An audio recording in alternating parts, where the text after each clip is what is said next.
should be the host now. Yes, you did. It's the 2nd of March, Rabbi Furst, Pierke Avos Purim. And you should be able to record now, to share now. Right, should be coming up on your screen. Okay, very good. The second, second of the fourth parak. Now, as I left off yesterday, if you let's look at the first pasuk. Or who would like to read, Lou or Eliezer? Who would like to read? I would like to. So we're on chapter 4, pasuk 1. Right. Okay.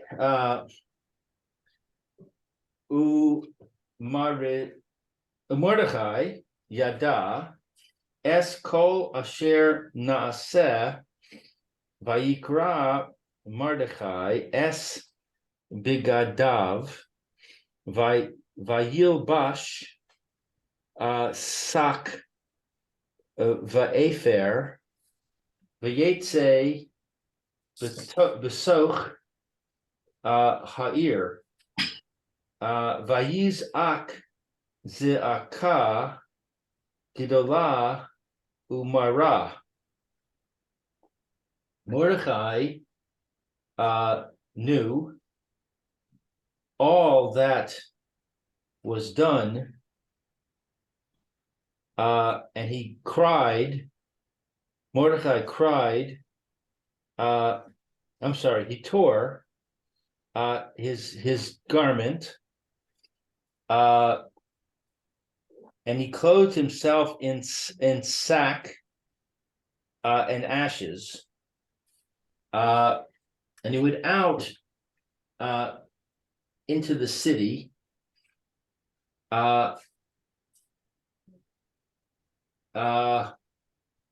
Vayizak ze'aka. He cried a cry, Right.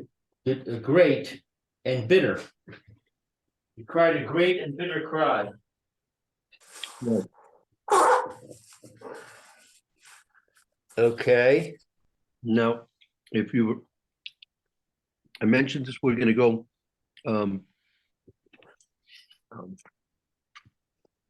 If you look at the balloon there, the third one from the bottom, we quote the pasuk in Bereshis, Chav Zayin pasuk Lamed Daled. You see there? Yeah, I see that. So Kishmoa Esav Es Divrei Aviv V'yitzak Te'aka Gedola Umara Ad Ma'od Vayomer La'aviv Baracheni Gam Ani Avi. Okay, so this is Esav. When he heard the words of his father Yitzchak, he cried a great, loud and bitter, very much.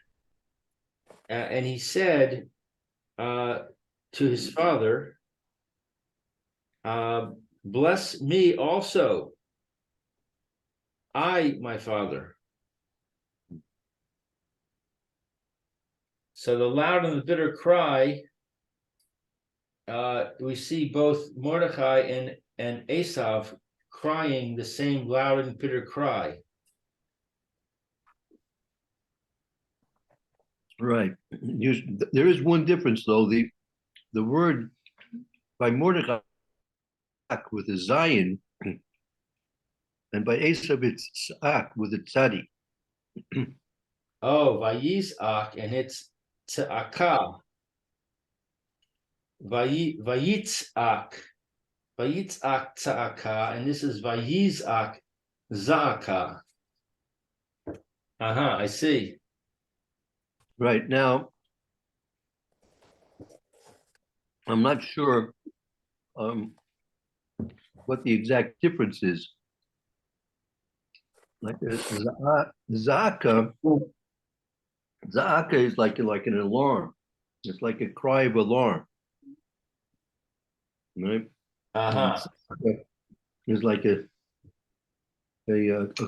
call of distress. Like Asa wasn't trying to alarm anybody with his cries. He wasn't crying out to alarm anybody. He was crying because of his tsar, Right. and Right. could be could be that Mordecai was crying out to alarm people. Yeah.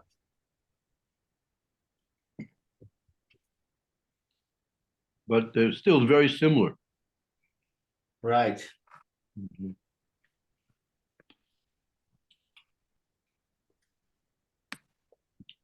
Okay. Now, in the case of Esav,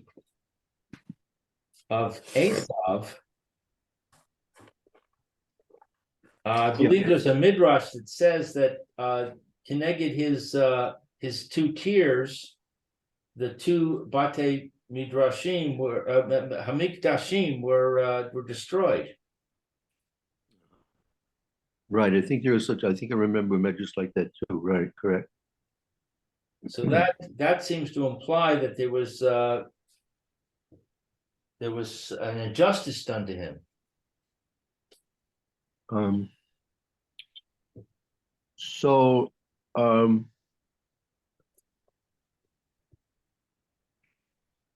not sure if it was because of the injustice, because again, Rivka told Yaakov Avinu to go in and get the brachas from Yitzchak, right? Right. And how did Rivka know that Asa was going to get the brachas from Yitzchak? Yitzchak didn't tell her about it. So Rashi, I think, if I'm mistaken, in Chumash, she had Ruach HaKodesh. It was revealed to her through Ruach HaKodesh that Yitzchak was intending to give the brachas to Esau. Right. So it was with divine. Obviously, it was divine plan and purpose that Yitzchak was supposed to give the brachas to Yaakov instead of Esau. Right. So, but nevertheless, and this is what they speak about with that medrash. Nevertheless, since it was still involved, there was tsar to Esau, right? There still had to be some type of a um, system of checks and balances to balance out that tsar that Esau experienced because of it. So because of that, that's what the Medrash says about the korban of the bias rishon, the korban of the bias sheni. But if you just apply that, if you just imagine that for two tiers of Esau's crying, the basic Mikdash Rishon, the basic Mikdash Sheni was destroyed. Can you imagine what's going to happen to Esau in relationship to all the Jewish tears and blood that they spilled throughout the ages? Remember, in terms of checks and balances of the tsar that they caused the Jewish people. So, Right. good morning, ma'am. Morning, good morning. Morning, Lou. Good Okay, morning. we're just in the middle of discussing the first pasuk in the fourth parak of Megilas Esther. Oh, okay, very good. Mhm. So you can well understand that there's going to be quite a judgment for Esav, and hopefully we hope and pray that it's going to come soon. Yeah. So I don't know, Rabbi. I don't think that's necessarily such a good way to react to the idea that that Esau's tears resulted in the destruction of the temples. I mean, I think we should react by saying something is wrong here that was done to Esau. That he was wronged, and that's not a good thing. No, nothing. There was nothing. Nothing was wrong. As I mentioned, it was through divine providence that he was not supposed to get the brachas. But nevertheless, from his point of view, losing the brachas was a tsar for him. And so, even though that it was divinely decreed that he was not going to get the brachas, and nevertheless that he had tsar because of it, so that tsar had to be compensated with in some way. Right? So you make it sound like it's devoid of morality. Where do you want to interject immorality into the situation? I want to say that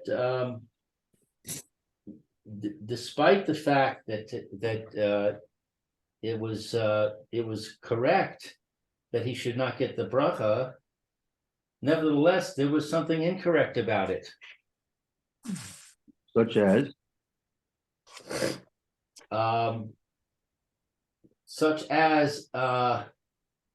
That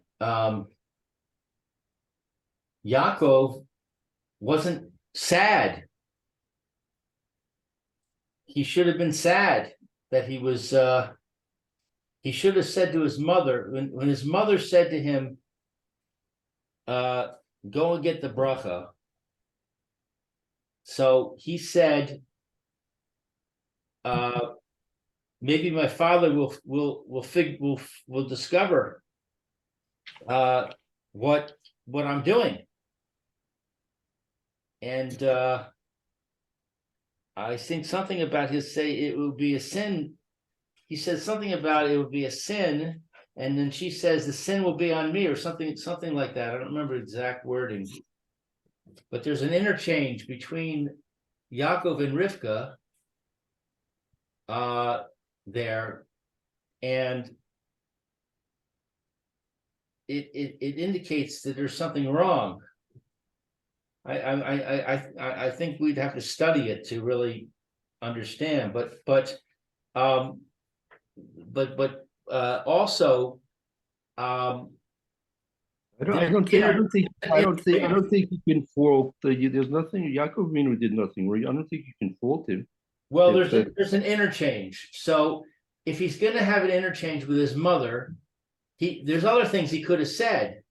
Like, for example, he could have said, but mother, how can I do this to my brother? How can I steal the bracha from my brother? He didn't have the proper sadness to say, okay, I hear you, mother, but what about this? Well, maybe he did. Who says he didn't? Well, I'm suggesting that that's the problem. Well, let's see. We know there's halachas of dan lechafskus, correct? Yes. Yaakov Avinu was a tzaddik Gomer. He was completely a tzaddik. Yeah. So what's the din of dan lechafskus? Even if you see a tzaddik doing something which appears wrong, you're mechuyev to dan lechafskus. But not if it defies logic. Even if it defies logic. Well, we can't don Yaakov Avinu the kaf choiv. That would be usher. We can't do that. We have laws which we have eternally don lekaf skus, and they're applicable to tzaddikim, they're applicable to rishoyim, and they're applicable to beininim. Yaakov Avinu was definitely a tzaddik. So even if you would see that Yaakov Avinu would be doing something wrong, that would see you'd see him eat burger. right? If you would see Yaakov Avinu eating a cheeseburger, you'd have to dam l'kavskus. You'd have to say, well, maybe the flushes, the dam l'kavskus. So here we have no indication that Yaakov Avinu did anything wrong, and you want him the l'kaf chayv.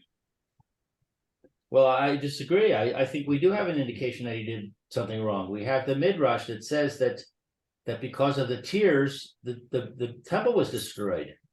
That's an indication that something was wrong. No, that was a compensation for the tsar of Esav. Esav was going to have tsar, whether Yaakov Avinu felt bad or not, we don't know, and we're mechuyev to dam l'kavskus. And whether or not he felt bad or not, Esav would still have that tsar. That's not going to change how Yaakov's feelings, whatever they were in the world of Emes, that wouldn't have changed Esav's feelings about the tsar of not having the brachas.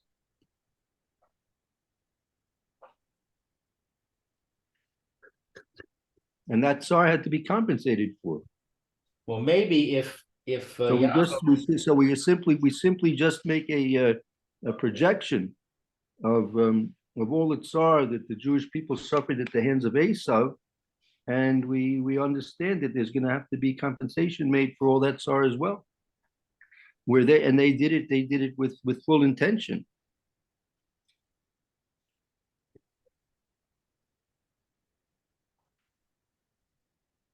Maybe let's go. I'm sorry, go ahead. Yeah, you want to suggest something? I was going to say maybe if Yaakov did not have the proper attitude, that created an underlying problem in the relationship between Esav and Yaakov, which led to the reaction of Esav, which caused the destruction of the temples. Maybe we're being told something about the interaction between the Jews and the non-Jews, the Jews and the Western civilization that we learned is Esav, that leads to these problems. Again, Yaakov was a perfect brother to Esav. When Esav came to Yaakov and he said that, listen, I'm being pursued by Nimrod, and Nimrod was a very fair match for Esav on the battlefield. So Esav came to Yaakov Avinu and asked him for help in trying to give a strategy on how to kill Nimrod. So Yaakov Avinu gave him the advice on how to kill Nimrod, in which he followed that advice, and he didn't kill Nimrod. Right? Esav had his life to be thankful for because of the advice that he got from Yaakov, his brother. Yaakov was a perfect brother. But don't we have a statement that Yaakov was happy when he withheld Dinah from Esav? He was happy, and therefore he was punished for that. I don't think the Chazal say was happy. I don't think it's necessary. I don't think it's Chazal either. I think it's there in the portion that explain it. But that's no indication of Yaakov Avinu's relationship with Esav. You don't forget when was Yaakov Avinu hiding Dinah from Esav?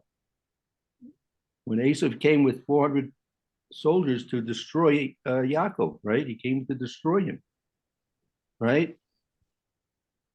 Right. It was through miracles that Yaakov Avinu escaped the plan of Esav to kill him. That's what the Rashi said. You look at the Rashi there. Rashi says that Esav was not acting like a brother. A brother doesn't come to kill a brother.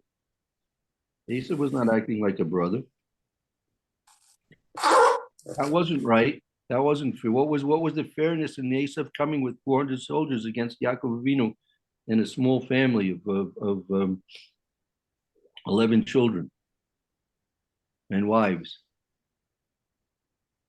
What did Esav attempt to do with 400 soldiers against a family of Yaakov and 11 children and wives?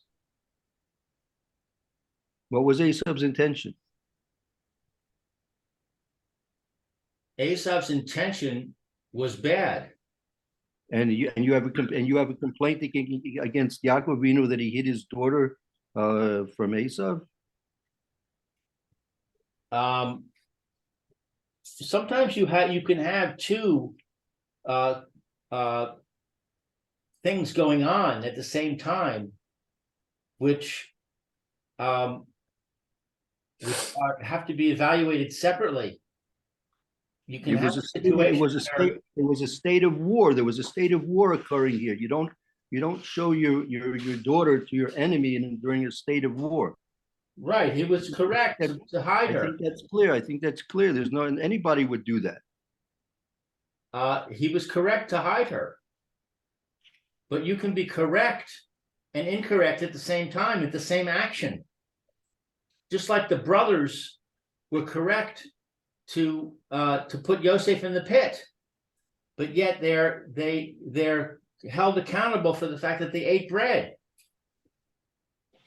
They had the wrong attitude. So here too, he did the correct thing, but he had the wrong attitude.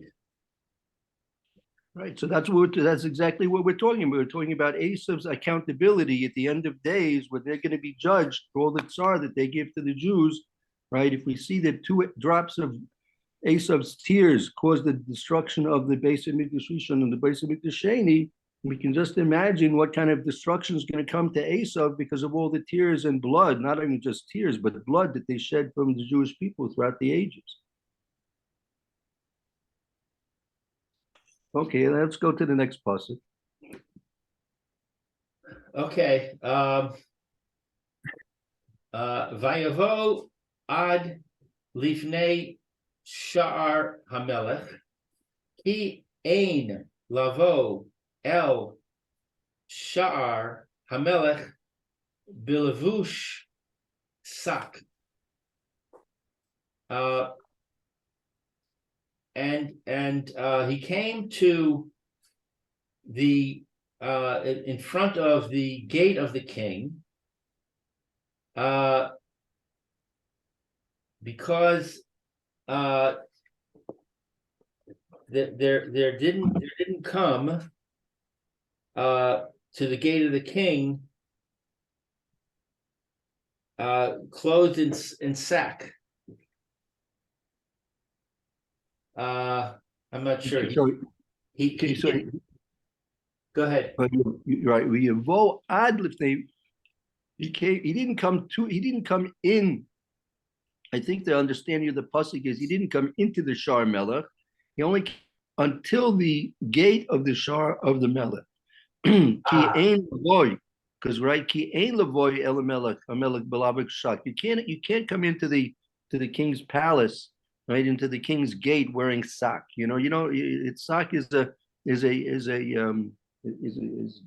garment which for mourning, right, for a person in distress, which Mordecai was in distress, right, and so he couldn't possibly enter. You don't want to upset the king. The king wants to always the king wants to think everything's perfect, right?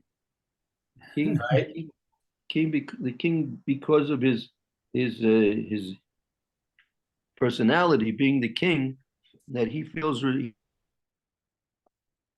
kingdom, and he obviously thinks this kingdom is the best functioning place in the world, right? And so if anyone's going to ruin that image for him, right, by coming into the palace wearing the clothes of mourning, he's going to be very upset. You probably know this story about Napoleon, right? Napoleon, there's a story on Tisha B'Av. Napoleon, that the capital of France was Paris. So Napoleon, when he was the emperor there, from time to time he would go and he would wear commoner's clothes and he would walk through the city of Paris just to get a feel for what's going on in the city and amongst the common people, right?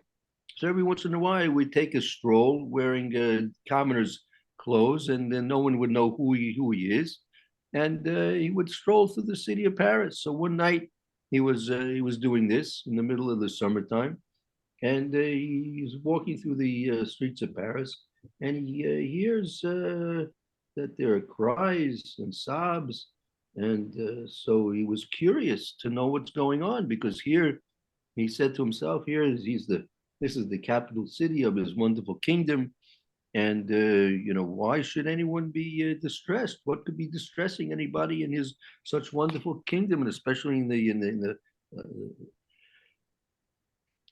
capital city of his wonderful kingdom of imperial France? So he's went further and further and got closer and closer to where the sobs and the cries were coming out. And then he enters this building. Turns out to be a shul.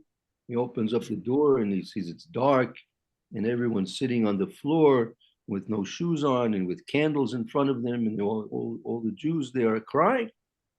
So he probably heard the story. So he says to the person that's next to the door, he says, "What's going on here? What's wrong? What's happening? The terrible thing. What could be wrong in my wonderful city of Paris, in my wonderful kingdom of imperial France? What could be wrong?" So they said to him that they're crying over the destruction of the temple in Jerusalem. So Napoleon thinks to himself, they're crying over the destruction of the temple in Jerusalem. He says, "One second, hold on." He told the person, "Listen, I have access to all military information throughout the whole world. And I know at this time in the Middle East, in the Mediterranean area, there's no military action going on in the Middle East at all. So what are you telling me that there's a destruction of the temple taking place in Jerusalem?" He says, "No, you don't understand. We're crying over the destruction took place at that time. It was maybe 1,500 years or something like that. The destruction took place 1,500 years ago." And he says, "Oh, you're crying over the temple that was destroyed 1,500 years ago." Now he understood. And he said, Napoleon's quoted that's supposedly what he said. He says, "If you're crying over what happened 1,500 years ago, that means you're going to be able to see the temple be rebuilt."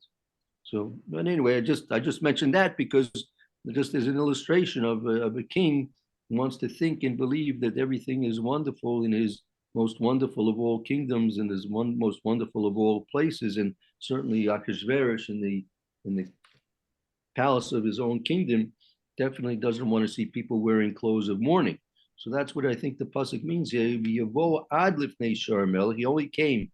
Mordechai came only until the entrance to the gate of the king. Ki ein lavot el shar melech lebush sak, because you were not allowed to come into the gate of the king with lebush sak. All right, 1 second. Just wanted to take a look here. 1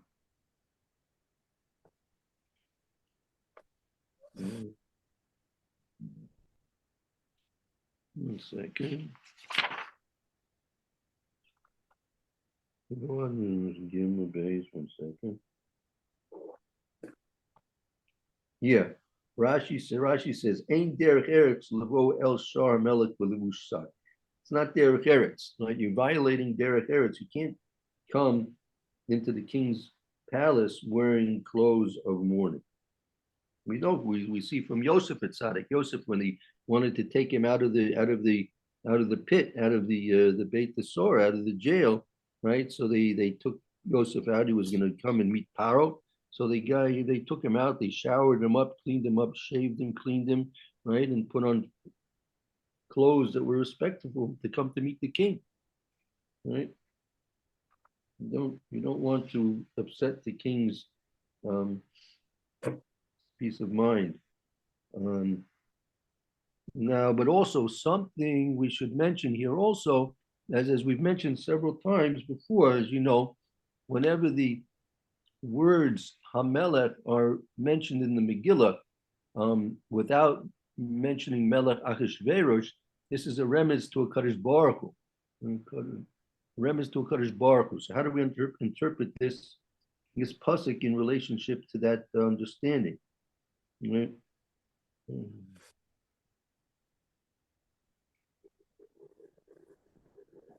So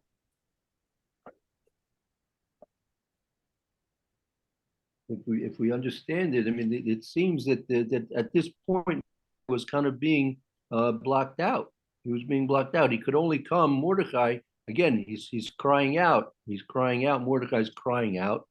And V'yivol if Mela, and he came. Maybe you can understand this pasuk base in the light of the cries of Mordecai. Meaning, if you take it into a different level of drush of pshat here, is that the cries of Mordecai, they only came to the outside of the shar of the Melech, meaning Kadosh Baruch Hu. They didn't enter into the full heights of where the prayers of Mordecai could have gone. They were blacked out. They're blocked out, meaning right at this point, there was not the proper time that the prayers of Mordecai should be received and accepted. Okay, let's see Pasuk Gimel now.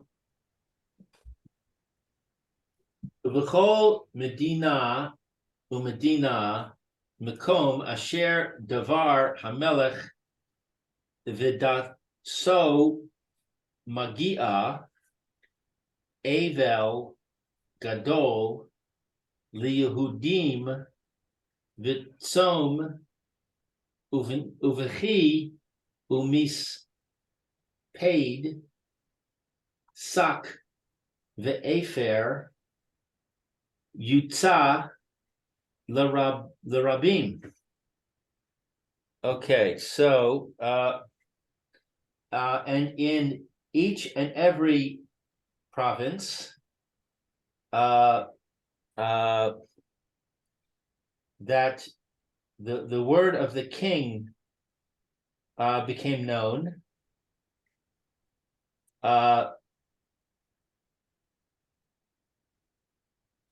There was great mourning among the Jews and fasting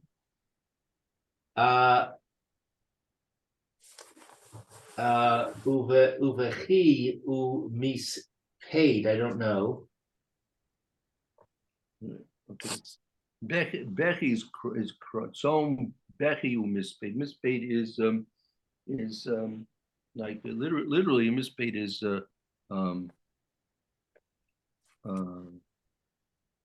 let's see, what does the Targum say about mispaid here? 1 second. Mispaid is a mispaid. Hesped is usually are understood to be as eulogies, but that's not appropriate to say over here. Not really mispaid. Kinos. Okay, fine. The Eben Ezra says kinos. Mispaid are kinos. Lamentations, dirges,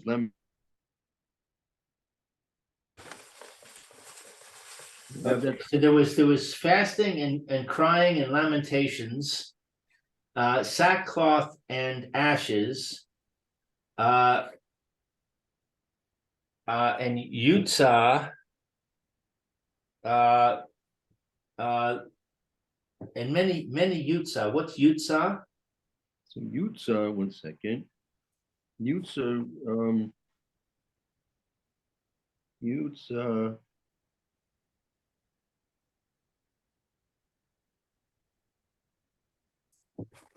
One second.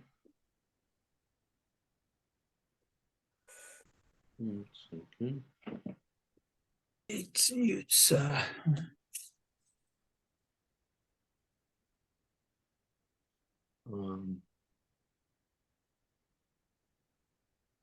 Misfit Sak Afer, Yutza Larabin, Yutza Larabin. My English says worn by man. Could Yutza mean worn, to wear? Well, that's say they were luvash sak. That luvash is that they were wearing, right? Right. Luvash. Where's Luvash? So that's in the Targum, right? It says Afer, right? Yeah. So Avel Gadol Yehudim Tzoim, fasting, Bechi, crying, Misped, lamentations, Sak Afer Yutza Rabin Yutza. That the Targum translates the Yutza as lavush, meaning that's where they Right. get the wearing. They were wearing sak, right? The kitma. They're wearing the And Ma- Rabin means the community. for many of the people, for Many of them, yeah. not all. Yeah, yeah, man. What do you want to say? Go ahead. My translation said most of them lying in sackcloth and ashes. Mhm. So Yutza might be lying. I couldn't find it in the dictionary, so Yeah. Lying. unless it's Sadiayan, maybe. Let me try that. Sadiayan. Well, that we could check on that. 1 second. Because maybe the yud is a tense or something, past tense. 1 second. Sadiayan.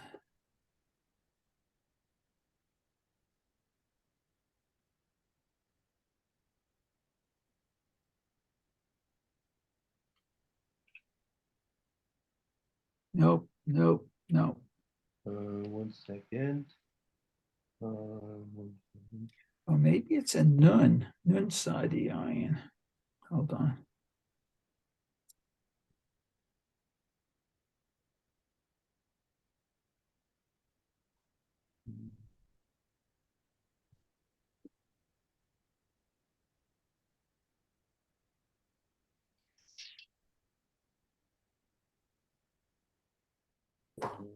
Yeah. No. Not sure. Yeah, Yutza. This expression Yutza is a difficult expression, but yeah, as I said, the Targum says they lavush. Okay. All right. So at any rate, the essence of it is that everywhere in the land, the Jews were fasting and crying out and mourning. Right, and this was like an immediate response, right? This is before we get to the fast that Esther declared, 3-day fast. This is an immediate response, right? Right. Good. But it's it's good. It's a little surprising that they reacted so strongly. The tshuva is good. Yeah, I mean, it also seems to be spontaneous. It wasn't that, we're going to see that Esther declares a fast, Mordecai is declaring fast, but this is like this was all seemingly spontaneous, which would be very reasonable, right, and appropriate. Right. Okay, let's see the next pasuk dialed. Vatavona naaros Esther visariseha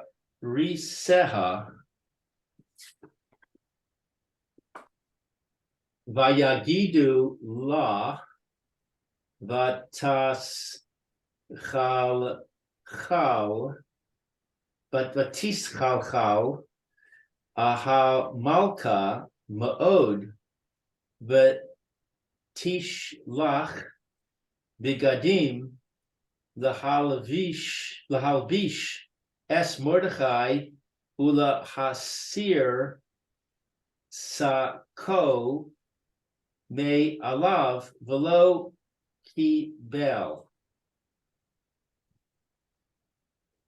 So Tavona is a name of a person. Well, actually, well, no, they No? tavo, like tavona, it's plural. Tavo is to come. Tavona naros Esther. That the naros, like her maid servants of Esther, came. Oh, the servants came to Esther? Right. That's right. Right. And also the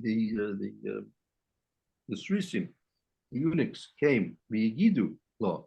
They told her. Meaning they told her what was going on. Ah, they came and they told her the tis chal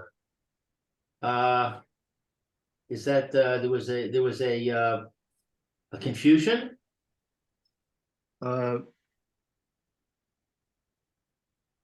She was this is also a difficult expression, that she was troubled. What's the Targum say here?